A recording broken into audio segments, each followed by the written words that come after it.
नमस्कार, आदाब। Crime petrol Dastak में आप सबका स्वागत है। आज का एपिसोड मेरे साथ पेश करेंगे मशहूर राइटर डायरेक्टर अमोल गुप्ते, जिन्होंने तारे जमीन पर लिखी है और आज ही इनके द्वारा निर्देशित एक फिल्म रिलीज हुई है जिसका नाम है स्टैनली का डब्बा। हाय अमोल। हाय अनूप। नमस्ते।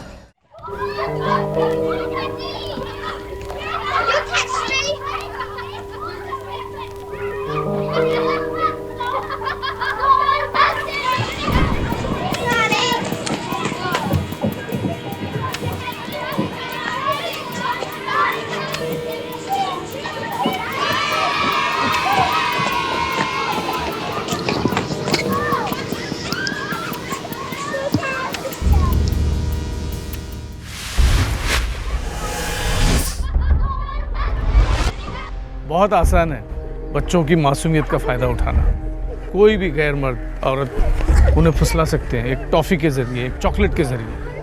और मैं जानता हूँ माताओं पिताओं के लिए बहुत बहुत डिफ़िकल्ट है अपने बच्चों को समझाना कि कोई गैर मर्द या औरत से बात ना करें, उनसे टॉफ़ी ना लें।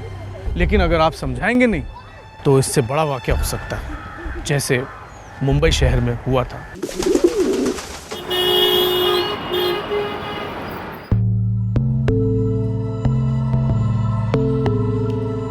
कल रात सपने में आई थी माँ, साफ साफ बोली हैं सोनी टावर ए विंग में जाओ।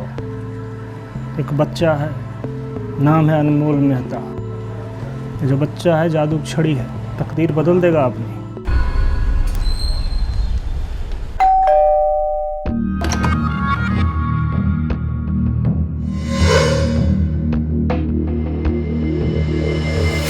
ओ राजू, तू तो बच्चों से बड़े जल्दी घुल मिल जाता है। अरे अपना जादू चला उस जादू की छड़ी पर।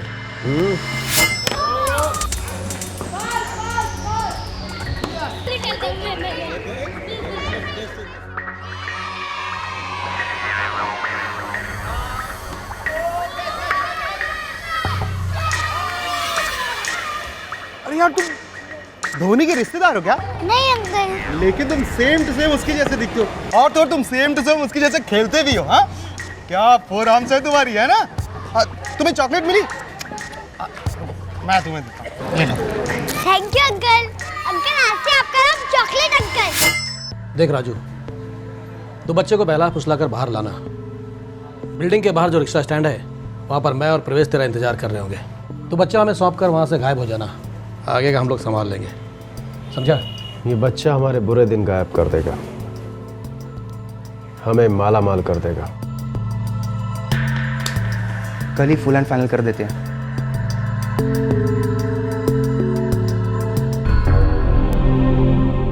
बारीकी से मुआयना किया गया, सटीक प्लानिंग की गई। एक हाउसिंग सोसाइटी, एक परिवार, एक बच्चा, तीनों को एक एक करके निशाना बनाया गया। एक खुशहाल अपर मिडिल क्लास परिवार, दिनेश मेहता एक कामयाब बिजनेसमैन, उनकी पत्नी शिवानी एक खुशहाल गृहिणी, उनकी बड़ी बेटी युविका जो 5वीं कक्षा में थी और छोटा बेटा अनमोल जो दूसरी कक्षा में पढ़ता था।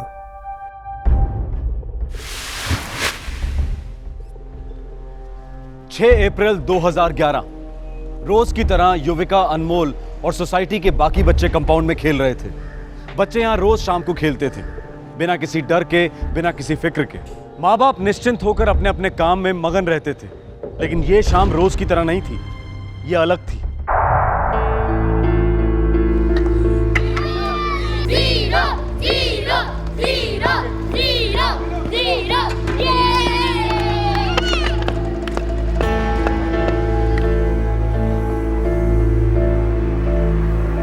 अरे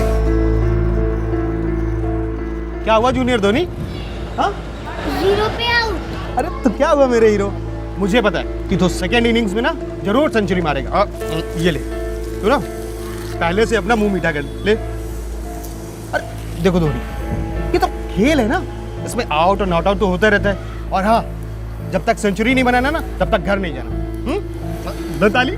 हाँ, अरे वाह यार, बहुत अच्छी घड़ी। इसमें लाइट जलती है क्या? अनमोल चलो घर चलो, टाइम हो गया है, जल्दी। लेकिन मुझे और खेलना है। नहीं अनमोल, मम्मी गुस्सा करेगी ना। बट मेरी बैटिंग बाकी है। मैं तुम्हें 15 मिनट्स में लेने आऊंगी। उसके बाद टैटे पेपे मत करना, ओके? ठीक है।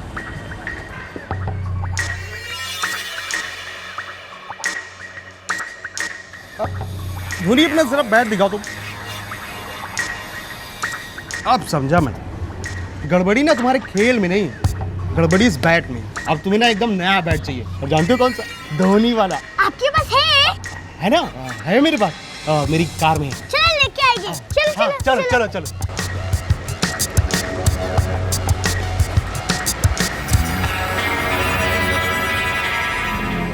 ए नीलेश, अनमोल कहाँ छे? पता नहीं, आउट करने के बाद वहाँ बैठ गया था।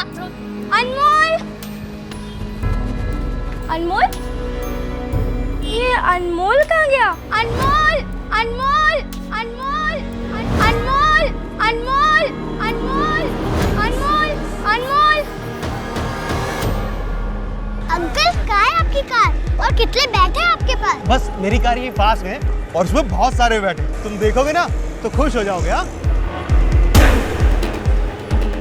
अब बेटा अनमोल, अब तुम इन अंकल के साथ जाओ। हाँ, ये तुम्हें सीधा बैट बनाने वाली फैक्ट्री पे ले जाएंगे और जो तुम्हें पसंद है तुम वहां से ले ले।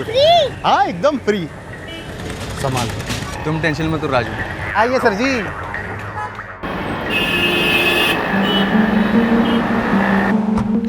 पापा, पापा अनमोल लाठी मार दो।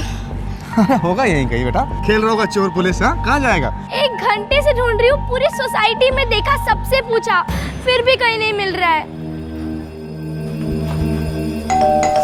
हीरो भाई, केम छो? मजामा मजामा। आप अपने चिराग को बुलाएंगे? चिराग बेटा इधर आओ। चिराग बेटा, अनमोल कहाँ है? पता नहीं अंकल, वो 0 पे आउट हो गया तो गुस्सा होके गेम छोड़ के चला गया। तुमने अनमोल को देखा? नहीं मैम साहब। कहाँ गया? सारे बच्चों के साथ यही तो खेल रहा था। अनमोल,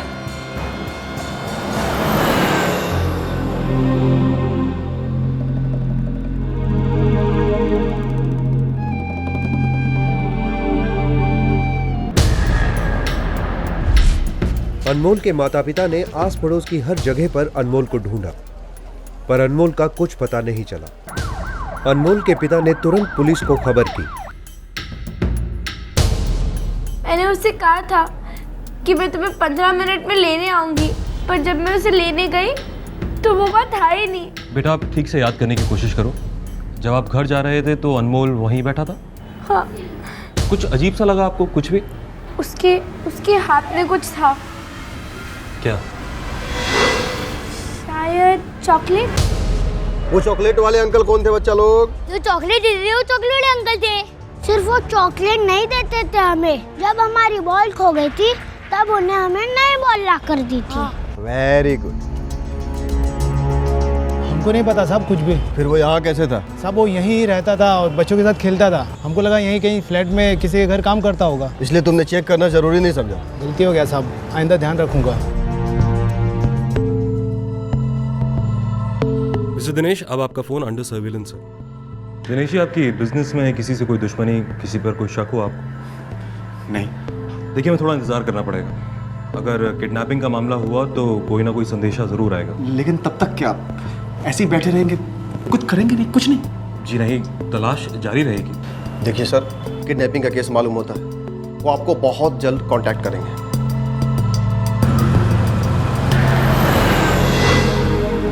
एक तरफ अनमोल बिल्कुल अनजान था कि उसे कहां और क्यों ले जाया जा रहा है, और दूसरी तरफ अनमोल का परिवार बिल्कुल अनजान था कि किसी ने उनके जिगर के टुकड़े को उनसे क्यों अलग किया था और कहां रखा था। पुलिस भी इस चॉकलेट अंकल के बारे में ज्यादा कुछ जान नहीं पाई थी। टेंशन बढ़ता जा रहा था।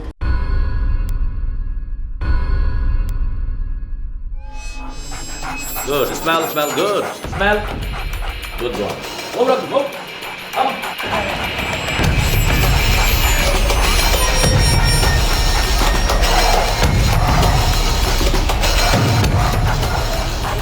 स्निफर डॉग की मदद भी ली गई, लेकिन वो भी बिल्डिंग के बाहर रिक्शा स्टैंड पर जाकर रुक गया। Rickshaw stand? लगता है ये चॉकलेट अंकल बच्चे को यहीं से ऑटो में बिठाकर लेकर गया होगा। सारे ऑटो ड्राइवर को साइड में लेता हूँ सर। कल किसी बच्चे को भाड़े पे लेकर गया था? नहीं सर। इधर कहीं दिखा स्टैंड पे भाड़ा लिया? पुलिस अपनी तहकीकात में लगी हुई थी। साथ साथ अनमोल के पिता दिनेश मेहता इंटरनेट के माध्यम से भी अनमोल का पता लगा रहे थे। हर एक ड्राइवर से पूछताछ की सर, किसी को अनमोल याद ही नहीं। लगता है इस चॉकलेट अंकल ने काफी दिनों से फील्डिंग सेट कर रखी है। फिर वो फिरौती की मांग क्यों नहीं कर रहा सर? शायद उसका मतलब बच्चे से ही हो। क्या मतलब सर? इस एरिया के सारे साधु बाबाओं को राउंड अप करो। कांदीवली एरिया के आसपास के सभी साधु बाबाओं को पुलिस ने पूछताछ के लिए हिरासत में लिया।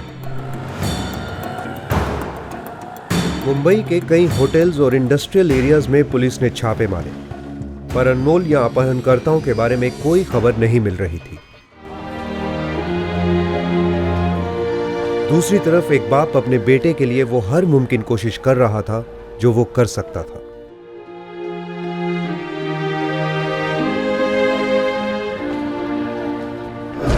लोगों तक पहुंचने के सारे जरिए अपनाए गए। अनमोल की खोज में उसके पिता और पुलिस चप्पा चप्पा छान रहे थे। ये केस सियासती दरवाजों पर भी दस्तक देने लगा। वर्मा, ऑर्डर काफी ऊपर से आया है। जितना ऊपर से ऑर्डर उतने जल्दी रिजल्ट्स। लड़का मिल जाएगा सर? मिल जाएगा नहीं, ढूंढ निकालो उसे। बिल्कुल सही सलामत वर्मा। Yes sir.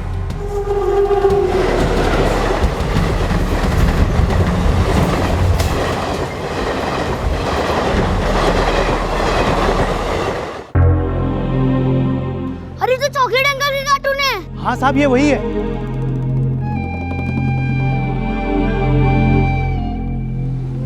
सर इस आदमी को जरा ध्यान से देखिए, हो सकता है कभी चॉकलेट खरीदी हो आपकी दुकान से। सर ज़्यादातर कस्टमर तो रेगुलर हैं, कोई नया आता है तो याद रहता है। इसको पहले कभी नहीं देखा सर। इस आदमी को देखा है? शायद बॉल वगैरह कुछ खरीदने आया हो।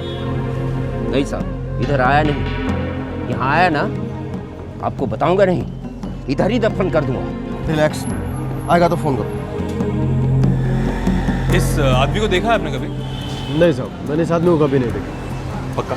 गारंटी के साथ बोल सकता हूँ, नहीं देखा। Thank you.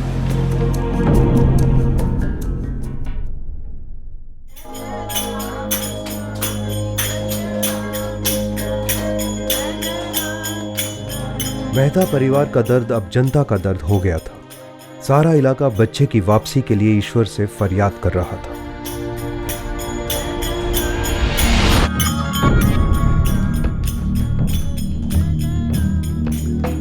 ये स्केच और ये अनमोल की फोटो है आकाश भाई। ये हर न्यूज़पेपर के फ्रंट पेज पर छपना चाहिए। सर बिल बहुत बड़ा आएगा।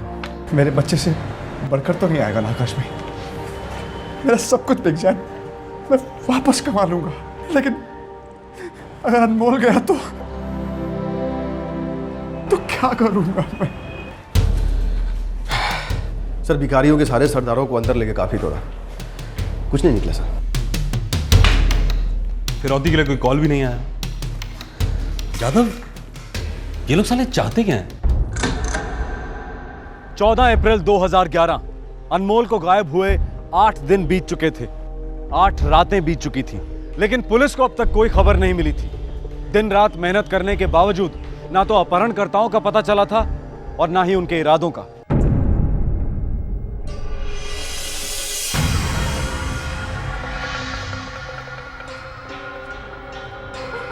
अनमोल, बेटा तू यहीं रुक। हाँ ठीक है बैट वाले अंकल।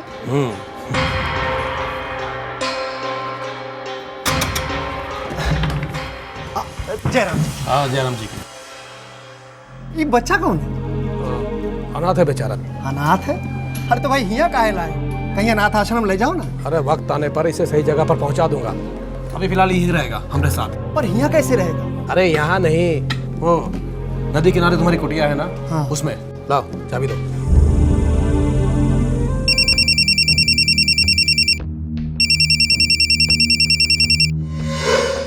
मस्त है, खेलता है, खाता पीता है, कोई टेंशन नहीं है। यहाँ तो मतलब बहुत बुरा हाल है। पुलिस तो मतलब छूट गई है। क्या बक रहे हो शुक्ला? बच्चे के बाप को अभी तक फोन नहीं किया तुमने? अरे कैसे करता फोन, ये हमारे लल्लन जी है ना, वो तो एकदम हीरो है, हीरो। उनके पास बच्चे के बाप का फोन नंबर ही नहीं। तो बच्चे को क्या झक मरवाने के लिए उठवाया था? अरे यहाँ शहर भर में पोस्टर लगे, उसमें 5-6 फ़ोन नंबर भी हैं, लेकिन वो पुलिस के भी हो सकते हैं ना। अब मैं और इंतजार नहीं कर सकता। वैसे भी बच्चे के दिन भर रहे हैं, जल्दी कुछ करो वरना मैं बच्चे को जान से मार दूंगा। मेरी बात सुनो, थोड़ा सा इंतज़ार और कर लो। मैं कुछ करता हूँ, बच्चे को बहलाओ फुसलाओ, मैं बहुत जल्दी फ़ोन करता हूँ। हाँ। अरे तो मतलब बच्चे के बाप का फ़ोन नंबर पता करना ही मेरा काम था क्या? अरे लल्लन, कैसी बात कर रहे हो? इसमें मेरा तेरा कुछ भी नहीं है। नंबर तो आज लगना ही होगा और आज के आज पहुंच जाना चाहिए।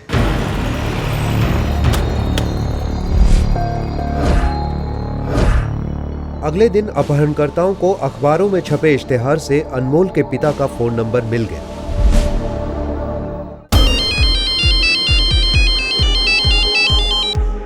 हेलो, अनमोल का बाप बोल रहा है क्या?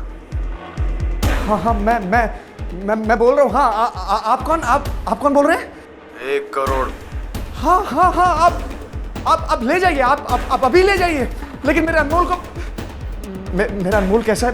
मेरी उससे बात करवा सकते हैं प्लीज? हेलो, क्या आपको मेरी आवाज आ रही है? हेलो, पैसे रेडी रख, फिर फोन करूंगा। और हीरो मत बनना, समझा क्या? नहीं तो तेरे बच्चे का काम तमाम कर दूंगा। नहीं, ऐसा मत कीजिएगा प्लीज। आप हेलो, आप जब चाहिए, जितना चाहिए उतना पैसा ले जाइए मेरे से। सुनिए, hello,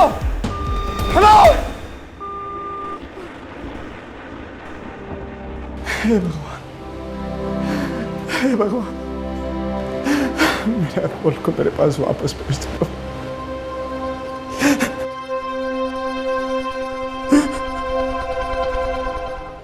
sir, mud island PCO से फोन आया था सर।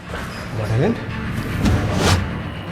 पुलिस तुरंत मड आइलैंड के उस पीसीओ पर पहुंची जहां से फिरौती का पहला फोन आया था। जानता है सर? साहब अभी कितने लोग यहाँ फोन करने आते रहते हैं, इन सबका चेहरा कैसे याद रखेंगे साहब? ध्यान से देखे इसे, ये चेहरा भूलना इतना आसान नहीं है। बुलाओ ना साहब, मुझे मालूम नहीं साहब। 12। अरे साहब क्या हो साहब? अभी याद नहीं आया। फिरौती की पहली मांग अपहरण के 8 दिन बाद आई, पर बस उस एक फोन के बाद फिर सन्नाटा छा गया। दूसरे दिन एक और फोन कॉल ने इस सन्नाटे को चीर दिया।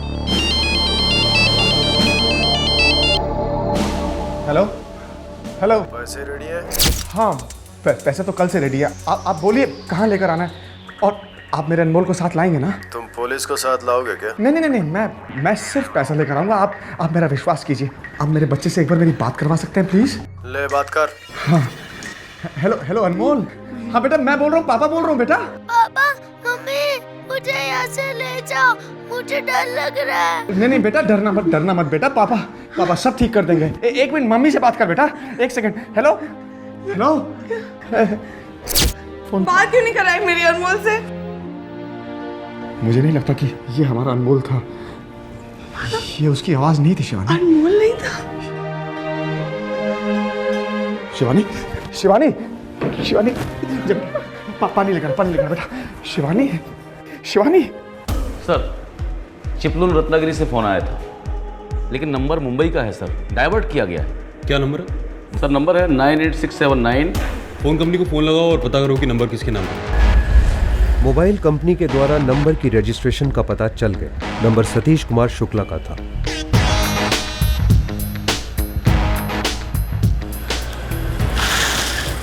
सतीश कुमार शुक्ला उस बेकरी का मालिक था जहां सारी साजिश रची गई थी।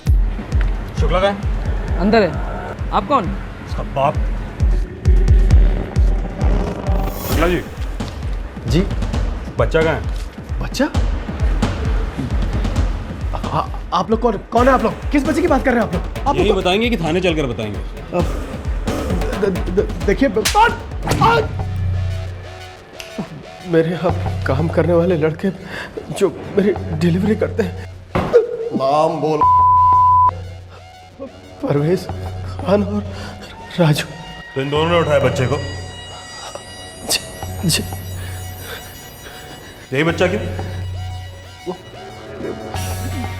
बाप मालदार था इसलिए। बहुत मालदार था? तुझे कैसे पता? जानता है तू उसे? मैं नहीं जानता, वो उनका दूध वाला जानता है, लल्लन यादव।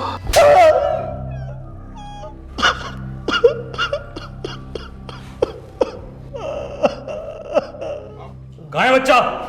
मैं नहीं जानता साहब।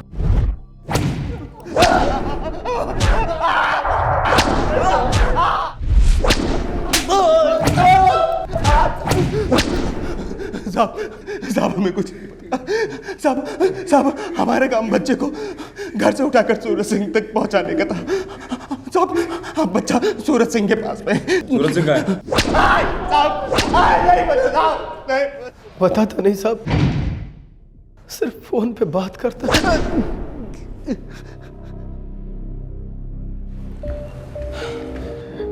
बेकरी का मालिक ही लीडर है, उसी ने सारी प्लानिंग और फंडिंग की थी। और मेरा अनमोल कहाँ है? ये तो उसे भी नहीं पता। लेकिन सर अभी आप ही ने तो कहा कि वो लीडर है। हाँ, पर एक पांचवा आदमी भी था, सूरज। अनमोल उसी के पास है। लेकिन अनमोल है कैसा, कुछ तो बताया होगा उन लोगों ने, कोई तो बात। ठीक ही होगा दिनेश जी। देखिए अब हमें हिम्मत नहीं हारनी है, जल्दी ही आपका अनमोल आपके साथ होगा। दिनेश जी, आपका अनमोल मेरे लिए मेरे बेटे जैसा है। आप ही की तरह पिछले 12 दिनों से ना हमने कुछ खाया है ना सोए। आप मेरे बेटे को जिंदा लाइए प्लीज, मैं हाथ जोड़ता हूँ आपके। दिनेश जी, आपका बेटा जिंदा आएगा और आपके पास आएगा, बस तब तक आप किसी से कुछ मत कहिएगा, किसी से भी नहीं। किडनैपिंग की प्लानिंग ताश के पत्तों की तरह बिखर गई थी। पुलिस अब अनमोल को वापस बचाकर लाने के बहुत ही करीब थी, पर दिल्ली दरअसल दूर थी। उस पांचवें किडनैपर के फोन का इंतजार था, वो पांचवा मुजरिम जिसने इस संगीन जुर्म की रचना की थी।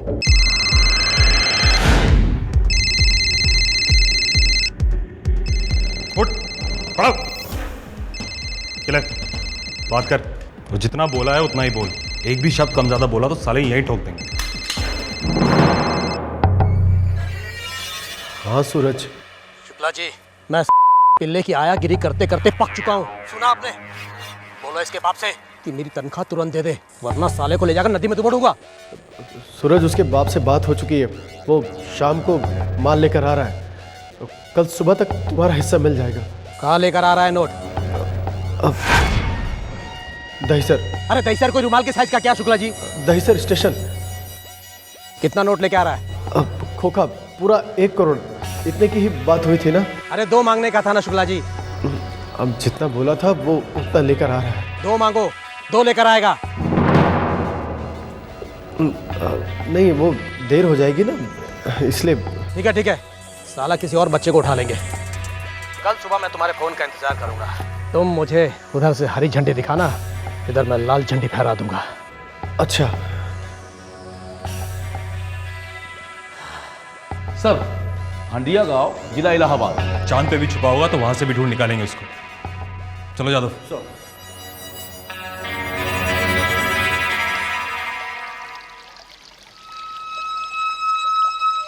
वो साला बच्चे का बाप, उसने फोन पर बच्चे की आवाज सुनी भी नहीं।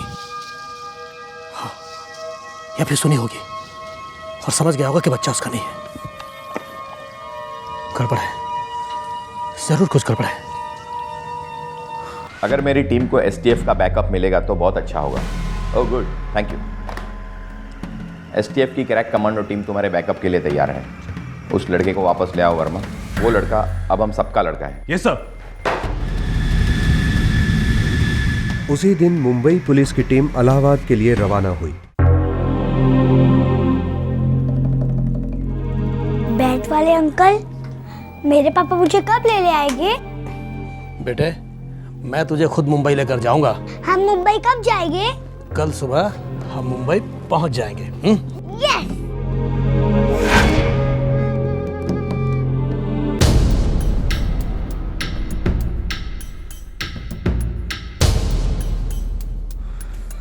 पूरे 106 घर हैं इस गांव में। किसी को भी खबर करने का मतलब है बच्चे की जान को खतरे में डालना। डोंट वरी, हमारे आदमी हाउस टू हाउस सर्चिंग में एक्सपर्ट है। ओके। मुंबई पुलिस और एसटीएफ की टीम ने सारे गांव की स्कैनिंग की और आखिरकार उस घर तक पहुंची जो सूरज सिंह के रिश्तेदार का घर था। सूरज हमारा साढ़ू है साहब। तो कहाँ है तुम्हारा साढ़ू? साहब, नदी किनारे हमारी एक छोटी सी कुटिया है। साहब आप लोग ऐसे पूछ रहे हैं, कोनो लफड़े वाली बात तो नहीं है ना? उसके साथ कोई बच्चा भी है ना साहब? वो कह रहा था कि वो अनाथ बच्चा है, वो उसे बम्बई से लाया है। तो नदी किनारे जहाँ तुम्हारी एक कुटिया है वहाँ में लेके चलो।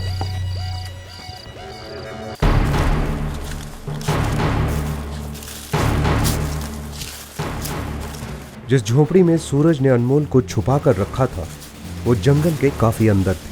वहां तक पहुंचने का ना कोई पक्का रास्ता था और ना ही गाड़ियों के अंदर जाने की कोई गुंजाइश।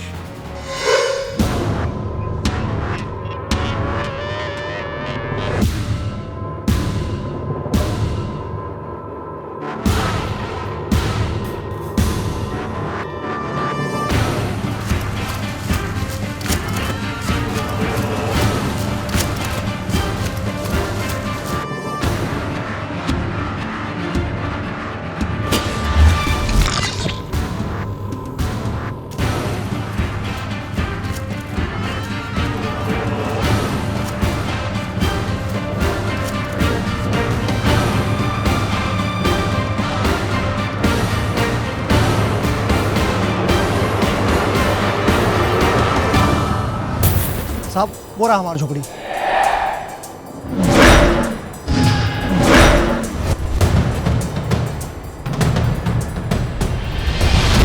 रुक रुक रुक वहीं पे, ज्यादा बच्चे को संभालो।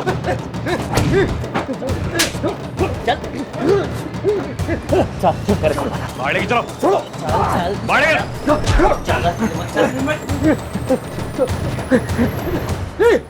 चल चल चल लेके चलो इसको। आखिरकार अनमोल को सही सलामत वापस लाने में मुंबई पुलिस कामयाब हुई।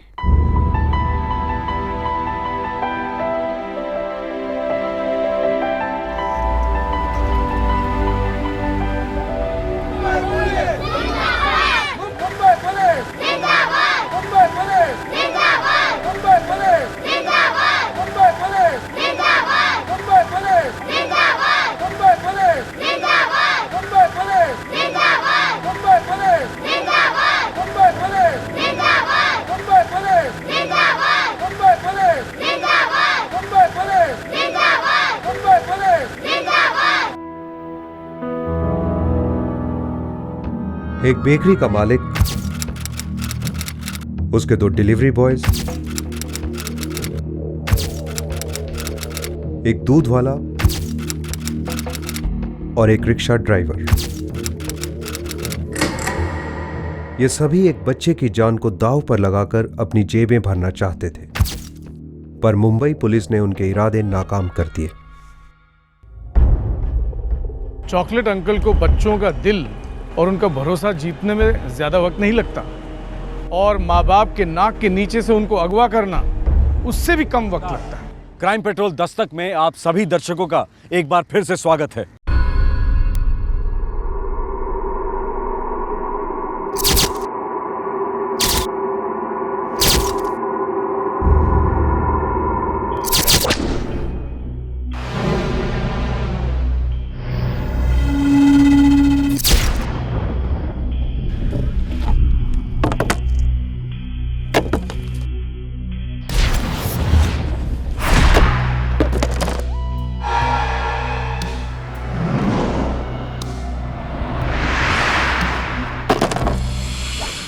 जब किसी को लगता है कि उसकी अपनी चीज उससे छीन ली गई हो या फिर किसी ने उस पर कब्जा कर लिया हो, तो वो इंसान जलन और नफरत की आग में तड़पने लगता है। ये नफरत एक विकृत रूप धारण कर लेती है और अपने आप को पीड़ित समझने वाला गुनहगार हिंसा को जायज समझने लगता है। ये नफरत जुर्म की दस्तक है और इस दस्तक को नजरअंदाज करना घातक साबित हो सकता है। 24 जनवरी 2011, उत्तर प्रदेश।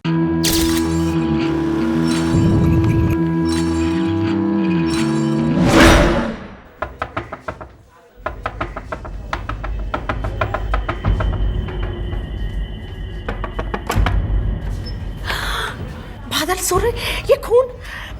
अरे क्या करके आए हो तुम दोनों? अरे अम्मा कुछ नहीं हुआ, हाईवे पे बहुत जबर एक्सीडेंट हुआ रहा, अस्पताल पहुंचा कर आ रहे हैं उसे। लेकिन अम्मा उस आदमी का बहुत खून बह गया, पता है आपको? हाँ हाँ।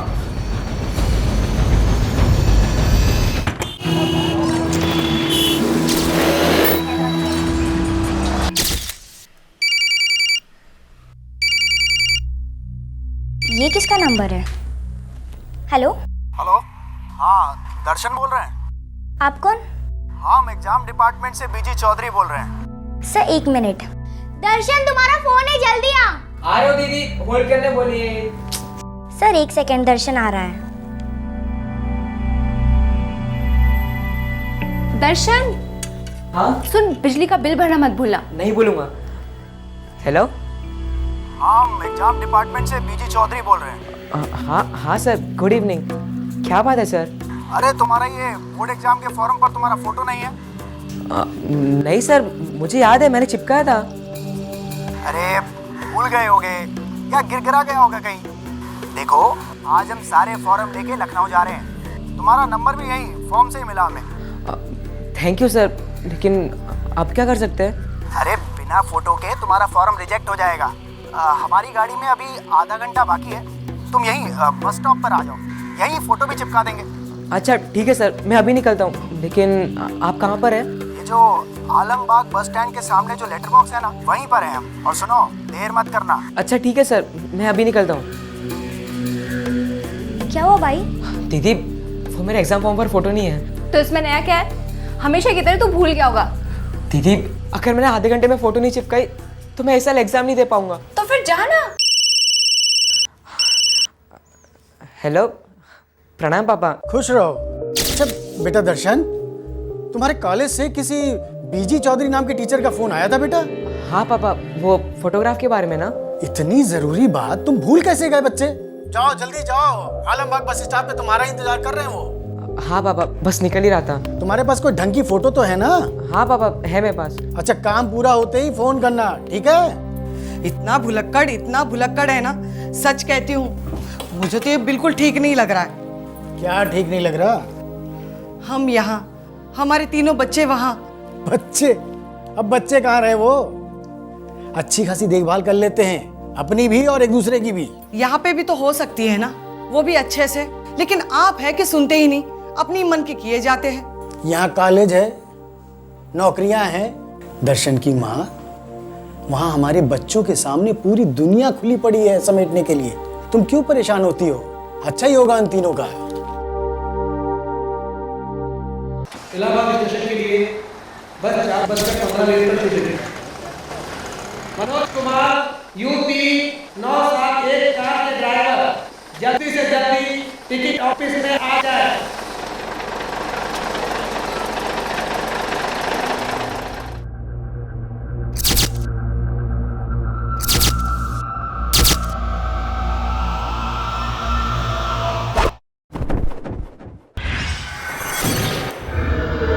उस रात दर्शन घर लौटा ही नहीं। मोबाइल फोन ऑफ, कोई नामो निशान नहीं। उसकी बहनें और पिता उसे रात भर आलमबाग बस अड्डे पर ढूंढते रहे। दोस्तों से भी पूछताछ की। हर मुमकिन कोशिश के बाद हताश हालत में तीनों तालकटोरा पुलिस स्टेशन पहुंचे। कोई बीजी चौधरी नाम के टीचर थे, उन्होंने ही फोन किया था। उन्होंने बताया कि दर्शन अपने फॉर्म पे अपना फोटो लगाना भूल गया है, बस वही देने गया था। ये देखिए, इसमें उनका नंबर है। सेम नंबर से दर्शन के सेल पर भी फोन आया था, मैंने ही रिसीव किया था फोन। और तब से ये फोन बंद आ रहा है? जब से दर्शन गायब हुआ है, बस तभी से बंद है। किसी दोस्त या क्लासमेट के घर गया होगा। नहीं सर, हमारा दर्शन हमें बिना बताए कहीं नहीं, बल्कि कभी नहीं जाता है। शायद कल रात गया हो। नहीं सर, हमने उसके सारे दोस्तों के यहाँ चेक कर लिया है, वो कहीं नहीं है। सर रात को कहीं भी जाता है तो बोलकर जाता है, खाने पर रहेगा या नहीं कभी चूकता नहीं, ना भूलता है। बस फोटो लगाना भूल गया शायद।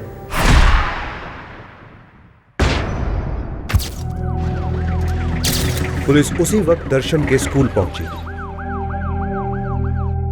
अब टीचर लोगों का हम खबर कहाँ रखेंगे साहब, हम तो बस चौकीदारी करते हैं। खबर नहीं रखते तो चौकीदारी क्या खाक करते हो? प्रिंसिपल का नंबर दो। साहब मेरे पास नंबर नहीं है। किसी के पास तो है? साहब दफ्तर में सभी के पास नंबर है, लेकिन मैं उन सभी को नहीं जानता। ठीक है, दफ्तर खुलवाओ, और चाबी नहीं तो ताला तोड़ दो। नहीं साहब, चाबी है ना मेरे पास, लेकिन अंदर कोई नहीं है। चलो।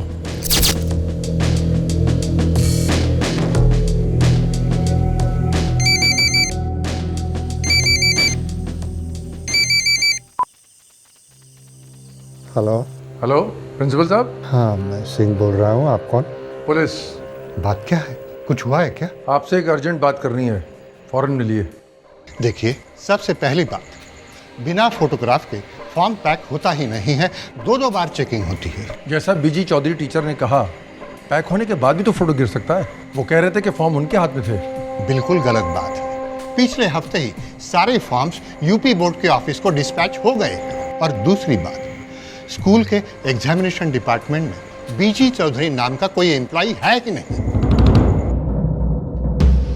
अगर फॉर्म को लेकर कोई प्रॉब्लम है तो सबसे पहले मुझे ही तो कांटेक्ट किया जाता है। मैं दावे के साथ कह सकता हूं, या तो ये कोई बचकाना या भद्दा मजाक है, या तो फिर समथिंग इज रियली सीरियस।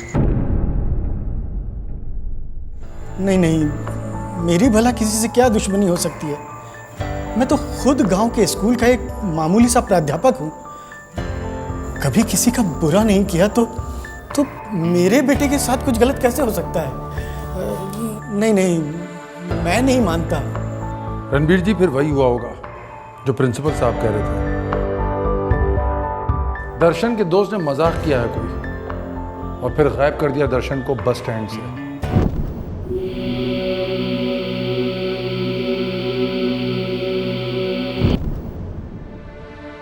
शाम के 4 बजे थे। बस स्टैंड पर भीड़ भाड़ होती है। ऐसे में कोई आपके लड़के को जबरदस्ती कैसे उठा सकता है? किसी जान पहचान वाले के साथ ही गया होगा। किसके साथ गया होगा? कहां तलाशूं उसे? अरे क्या फर्क पड़ता है? हाँ? बेटा तो गया ना हमारा, बड़ा शहर खा गया हमारे बच्चे को। हमेशा से कहती थी मैं आपको कि मत भेजो हमारे बच्चे को शहर, लेकिन आपने मेरी एक बात नहीं सुनी, बस अपने ही करते रहते हैं। अम्मा, रोने से क्या होने वाला है? मैं कहती हूँ ना, दर्शन को कुछ नहीं हुआ है। गया होगा किसी दोस्त के पास, सेल फोन भूल गया होगा। भूला कर तो है ही वो। अरे मोबाइल से फोन होता है क्या? सिक्का डाल का फोन नहीं हो सकता? अम्मा, कैसे समझाऊं तुम सबको मैं? अम्मा, मेरा जी बहुत घबरा रहा है। मेरा जी बहुत घबरा रहा है।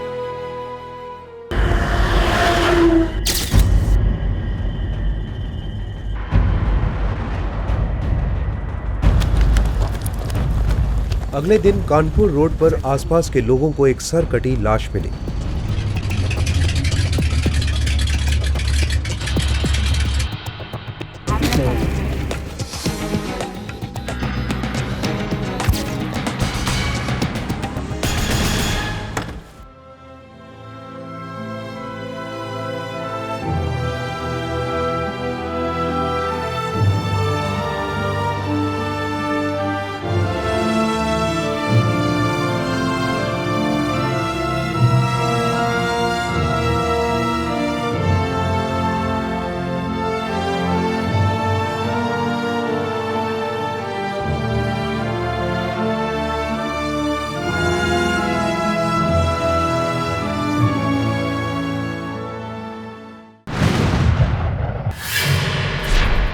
एक गुमराह करने वाला फोन कॉल, बस उसी एक फोन के बाद 17 साल के दर्शन यादव का सर अलग और धड़ अलग मिलता है। अपने माँ बाप का इकलौता बेटा। क्या था इस भयंकर हत्या का कारण और कौन था ये बेरहम कातिल? दर्शन मेरा ही स्टूडेंट था। अगली साल 12वीं में जाता वो। यानी 11वीं बोर्ड एग्जाम का फॉर्म आप ही ने चेक करके स्टेट बोर्ड ऑफिस भेजा था? जी। फोटोग्राफ लगा था? बिल्कुल लगा था सर। कैसा था वो क्लास में? Good, very good student. कभी किसी के साथ लड़ाई मारपीट? नहीं, वेल बिहेव था दर्शन। देखिए, हमारे स्कूल में डिसिप्लिन बहुत सख्त है। यहाँ मारपीट का कोई सवाल ही नहीं पैदा होता। हर एक पे कड़ी नजर रखी जाती है। यानी किसी की दर्शन पर कड़ी नजर थी। वो जानता था कि दर्शन का एग्जाम फॉर्म भेजा जा चुका है और इसी जानकारी का उसने फायदा उठाया। दर्शन को फांसा, उसे ये मानने के लिए मजबूर किया कि उसके फॉर्म में कोई कमी है। देखिए, हमारा जो एडमिनिस्ट्रेटिव स्टाफ है हर चीज़ में बहुत सावधानी बरतता है। कोई न्यूज़ लीक नहीं होती। क्यों? आपके स्टाफ में से भी कोई हो सकता है? ऐसा कोई क्यों करेगा? वो भी बस स्टॉप पर बुलाकर एक फोटोग्राफ देने के बहाने? No, I don't believe this. This is highly impossible.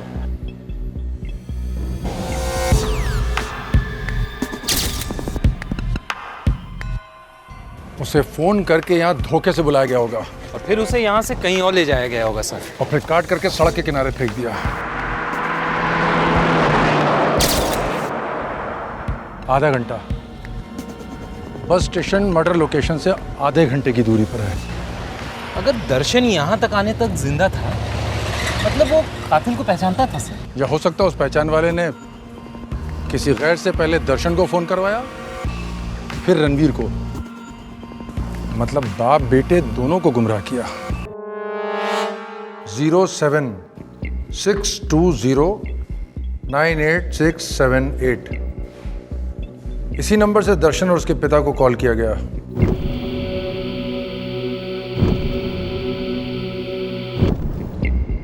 ये प्रीपेड सिम कार्ड है सुरेश। सिम 12 जनवरी यानी आज से 2 हफ्ते पहले एक्टिवेट हुआ और सिर्फ 2 ही कॉल किए गए हैं सर इस नंबर से। और दोनों 24 जनवरी को, एक दर्शन को और दूसरा उसके फादर रणवीर को। और ये दोनों कॉल लखनऊ के आलमबाग वेस्ट एंड से किए गए हैं। सर ये सिम इसी काम के लिए खरीदा गया होगा और यही सिम कार्ड उस कातिल का खेल बिगाड़ेगा।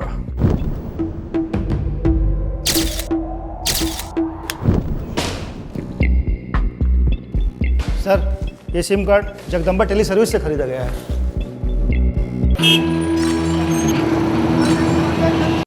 ये रहा रजिस्टर सर, 12 जनवरी को खरीदा गया था सर। सारी डिटेल्स रखता हूँ मैं सर अपने पास। इसका फॉर्म? जी सर, 1 मिनट। हाँ सर, ये फॉर्म्स।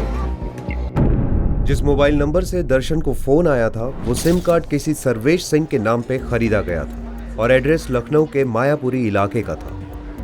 सर पिन कोड भी सही है, सड़क भी सही और गली भी, लेकिन मायापुरी नाम की ना कोई बिल्डिंग है और ना ही कोई घर। ये एड्रेस नहीं माया जाल है सुरेश। बड़ा ही पेचीदा जाल बुना गया है सर। और ये जाल बहुत सालों से बुना जा रहा था। क्या मतलब सर? मतलब ये कोई बहुत पुरानी दुश्मनी का मामला लगता है। शायद दर्शन तब पैदा भी नहीं हुआ था।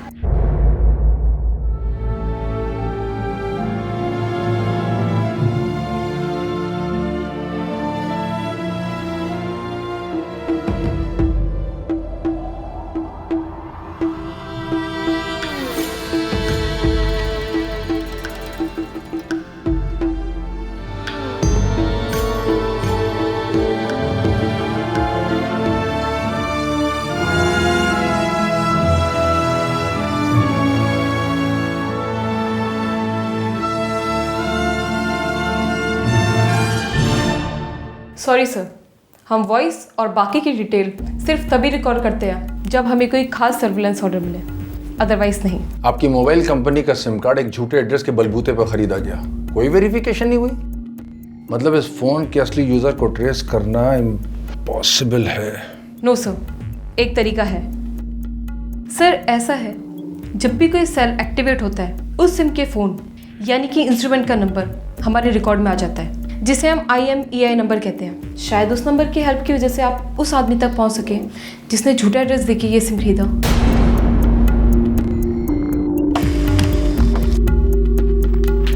लीजिए सर, उस फोन का IMEI नंबर। पीछा कर सकते हैं इस फोन का? अगर इसमें दूसरा सिम लगा हो और वो इस्तेमाल में हो तो यस सर, इस फोन को ट्रेस किया जा सकता है।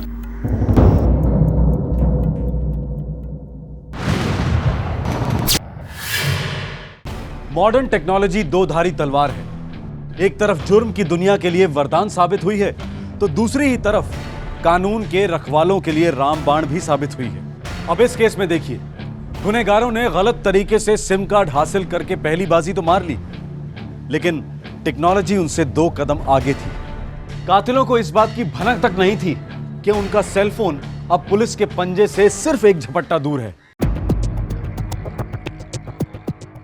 पुलिस ने उस IMEI नंबर के सेलफोन को ट्रेस किया। खुशकिस्मती से वो फोन एक्टिव था। कसम से हमें कुछ नहीं पता प्रेरणा, कभी भी कुछ भी हो सकता है। कॉलेज छूट सकता है हमारा। चुप, ऐसी फालतू बातें मत करो प्लीज। तुमने 2 साल कंप्लीट किए हैं, बाकी भी कर लोगे। फीस आसमान से टपकेगी क्या? नहीं, तुम्हारे पसीने से टपकेगी। पार्ट टाइम नौकरी कर लो, कॉल सेंटर ज्वाइन कर लो। मैंने वो सब सोच लिया है प्रेरणा, किसी भी सूरत में पूरी फीस के पैसे जमा नहीं हो सकते। किसी से लोन ले सकते हो बाकी के पैसे। मतलब भीख मांगो? मैंने ऐसा तो नहीं कहा। पर मतलब तो वही है ना, हाथ फैलाऊं, सस्ता हो जाऊं? नहीं प्रेरणा, वो हमसे नहीं होगा। हम लोगों की पोजीशन ही कुछ और थी, पता है? वो साली जमीन नहीं चली गई होती तो ये दिन नहीं देखना पड़ता हमें। कम ऑन यार, बार बार उस जमीन के बारे में बात करने से असलियत चेंज तो नहीं होगी ना? क्यों नहीं बदल सकती? सवाल एक कागज के टुकड़े का है। आज उस मनोज के नाम पर है, कल हमारे नाम पर हो सकती है। नंबर ले लो। जिस आदमी का फोन हमने सर्विलेंस पे डाला था वो किसी प्रेरणा से बात कर रहा था। आप किसी प्रेरणा को जानते हैं? नहीं। उन दोनों की बातचीत में एक मनोज का जिक्र हुआ। किसी मनोज को जानते हैं आप? मनोज? मनोज हमारे चचेरे भाई का नाम है। हाँ, हमारे सगे छोटे भाई का बेटा है मनोज यादव। अभी उसके नाम कोई ज़मीन का ट्रांसैक्शन हुआ है? हाल फिलहाल में से कोई ज़मीन मिली है? हाँ मिली है, हम ही ने दी है। क्यों? दरअसल गांव में हमारी एक पुश्तैनी जायदाद थी जिसका एक छोटा सा हिस्सा मनोज को मिलना था, सो दे दिया उसे। कौन सा गांव? कहाँ है ये ज़मीन? Madhavganj, district Hardoi. Sir, number trace हो गया है 8760589688। रणवीर जी, ये आदमी आपकी पहचान का है, शायद आपका कोई रिश्तेदार हो। इंस्पेक्टर साहब, ये नाम प्रेरणा शायद तो कहीं सुना है। याद कीजिए, कहाँ सुना आपने? हाँ इंस्पेक्टर साहब, ये 8-10 दिन पहले की बात है। गांव में छत पर हम अपने चचेरे भाई सूरज भैया और बादल भैया के साथ थे।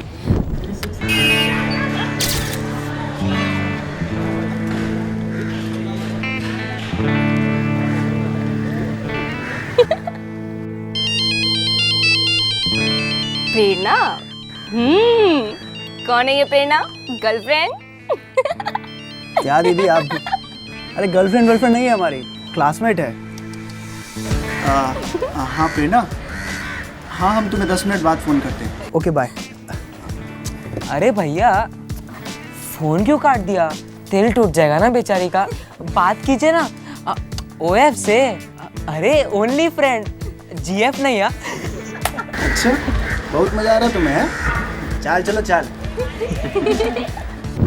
बादल हमारे बड़े भाई साहब का लड़का है। रणवीर जी, इस नंबर पे कॉल कीजिए, सब कुछ क्लियर हो जाएगा। 8760589688।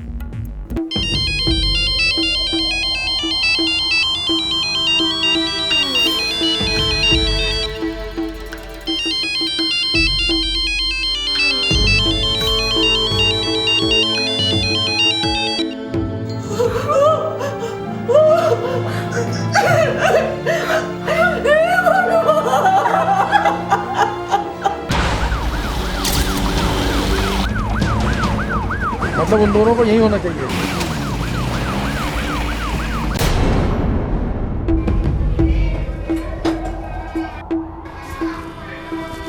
सब खत्म हो गया।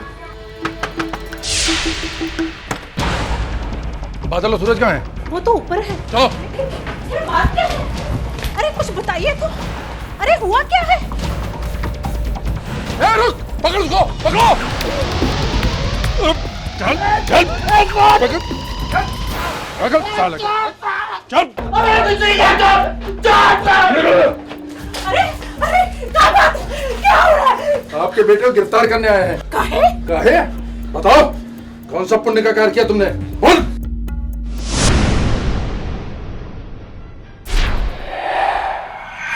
बादल और सूरज सभी गुनहगारों की तरह यह समझकर बैठे थे कि उनकी प्लानिंग बहुत तगड़ी है, बहुत हाईटेक है और पुलिस उन तक कभी नहीं पहुंच पाएगी। पर खून की बू बहुत तेज होती है, खासकर एक मासूम, नाबालिग और बिल्कुल निर्दोष लड़के के खून की बू। पुलिस को तो सूंघ ही लेना था। हेलो, हाँ हम एग्जाम डिपार्टमेंट से बीजी चौधरी बोल रहे हैं।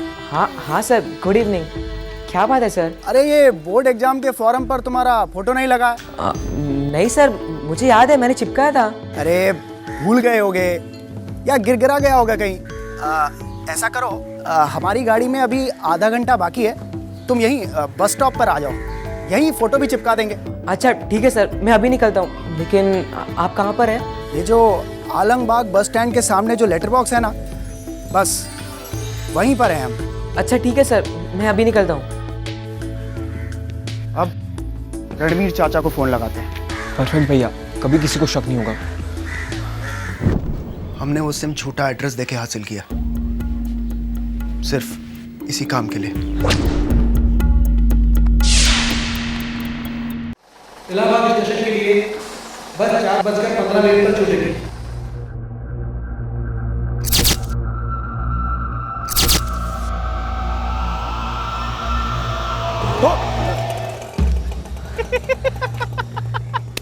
अरे भैया आप यहाँ कैसे? अबे हम तो तेरा उल्लू बंदा देखने के लिए आ गए थे।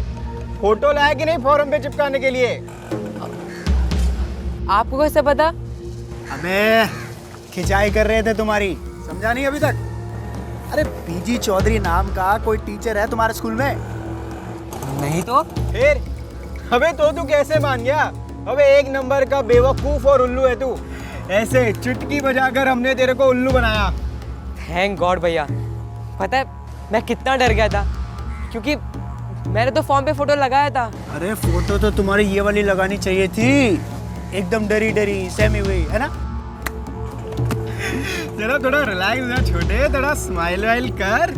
चलो तुम्हें खुली हवा में सैर करा के लेके आते हैं, अपने आप स्माइल आ जाएगी। चलो भैया लेकिन कहाँ पर, कहाँ जा रहे हैं हम लोग? अरे बाइक है ना अपने पास, आज तुम्हें जन्नत की सैर कराते हैं, समझे?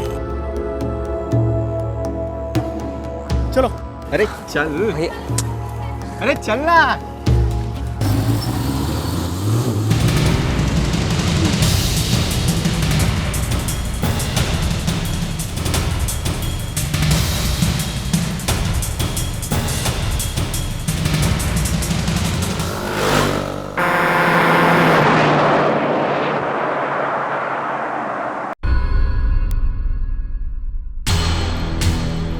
भैया बताइए ना कहाँ जा रहे हैं हम लोग, क्या सरप्राइज है? अबे तुम तो ऐसे खुश हो रहे हो जैसे कतरीना कैफ से मिलवाने ले जा रहे हैं। अबे काहे इतना उछल रहे हो बे? हैं? अरे गंगा मैया के पास जाएंगे, मस्त भजिया जलेबी खाएंगे और घर जाएंगे, क्या समझे? ठीक है भैया। भैया मैं दीदी को फोन करके बोलते दूँ कि मैं खाने पे नहीं हूँ, 1 मिनट। अरे पगला गए हो क्या? अरे उन्हें सरप्राइज देंगे। सरप्राइज मतलब समझते हो? लेकिन भैया वो खाना बनाना शुरू करेंगे थोड़ी देर में। अरे लेकिन उससे पहले मिल जाएगा ना उन्हें सरप्राइज।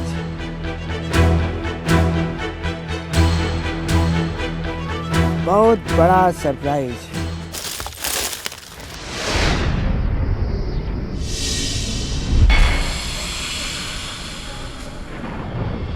भैया बुरा मत मानिएगा, लेकिन मुझे ऐसा क्यों लग रहा है कि बात कुछ और है ना? बिल्कुल सही कहा तुमने।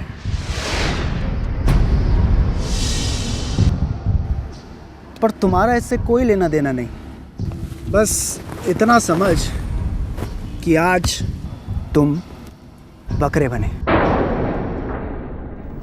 कमीने, तूने मेरे बेटे को मारा। छोड़ोगे नहीं।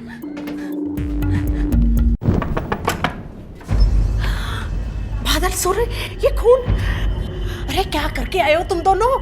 अरे अम्मा कुछ नहीं हुआ, हाईवे पे बहुत जबर एक्सीडेंट हुआ रहा, अस्पताल पहुंचा कर आ रहे हैं उसे। बता दर्शन के सर के साथ क्या किया तुम लोगों ने, बता।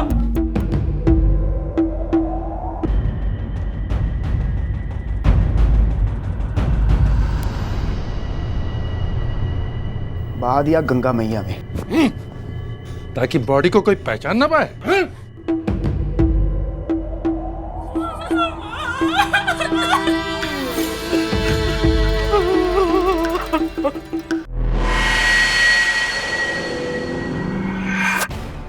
बादल और सूरज अपने ही रचाए हुए जाल में फंस गए। उन्हीं के फोन कॉल के कारण दर्शन अपनी जेब में अपने पासपोर्ट फोटोज लेकर बस स्टॉप पर आया था। ये फोटोज उसकी जेब में ही रह गए और उसके शव को बड़ी आसानी से पहचाना गया। दर्शन को पता ही नहीं था कि उसके भाई उसके गिरेबान को काटने पर तुले हैं। उसे उनकी नफरत के बारे में भनक तक नहीं थी, पर जब भनक लगी, जुर्म की दस्तक सुनी, तब तक बहुत देर हो चुकी थी। भैया बुरा मत मानिएगा, लेकिन मुझे ऐसा क्यों लग रहा है कि बात कुछ और है ना? रणवीर चाचा ने पुश्तैनी जमीन का हिस्सा दूसरे चाचा के बेटे मनोज के नाम कर दिया। हमें कुछ नहीं मिला। हमारी हालत खस्ता थी, लेकिन किसी को इस बात की फिक्र नहीं थी। अरे वो जमीन हमें मिलती तो हमें ज्यादा फायदा होता। पुश्तैनी जमीन थी वो, किसी एक की जागीर नहीं थी। अपनी इंजीनियरिंग के लिए हमने आपसे पैसा उधार लिया और आप हर मौके पर हमसे पैसा वापस मांगते। अरे बिना नौकरी के कहां से पैसा वापस लौटाते? ऊपर से सूरज की पढ़ाई भी रुकी हुई थी। एक 17 साल के लड़के का सर काट के तुम्हें क्या मिला? मिलता, अगर पकड़े ना जाते तो जरूर मिलता। क्या मिलता? इनकी सारी जमीन जो दर्शन के मरने के बाद सिर्फ हमारी हो सकती थी।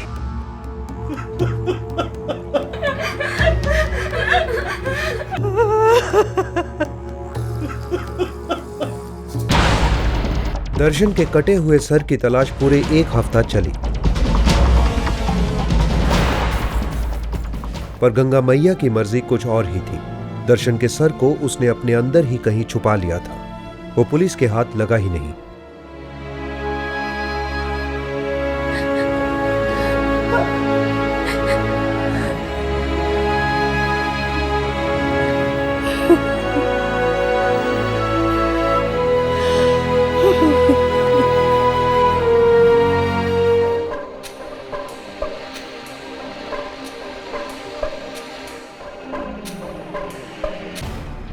जर, जोरू और जमीन, इन तीनों को लेकर न जाने कितनी खून की नदियां बही हैं। और अक्सर बहने वाला खून और बहाने वाले का खून एक ही होता है। प्यार मोहब्बत के रिश्ते नफरत में बदल जाते हैं। और कड़वा सच ये है कि नफरत में बड़ी ताकत होती है।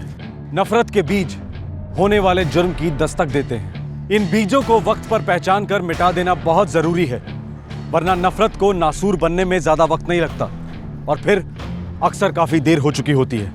जैसा कि आज के केस में हुआ, मासूम बेकसूर दर्शन यादव अपने ही भाइयों के हाथों मारा गया। हर जुर्म दस्तक देता है। ध्यान से सुनिएगा, जानें बच सकती हैं। जय हिंद। इस तरह के और भी एपिसोड देखने के लिए हमारे चैनल को सब्सक्राइब करें और बेल आइकन दबाना ना भूलें।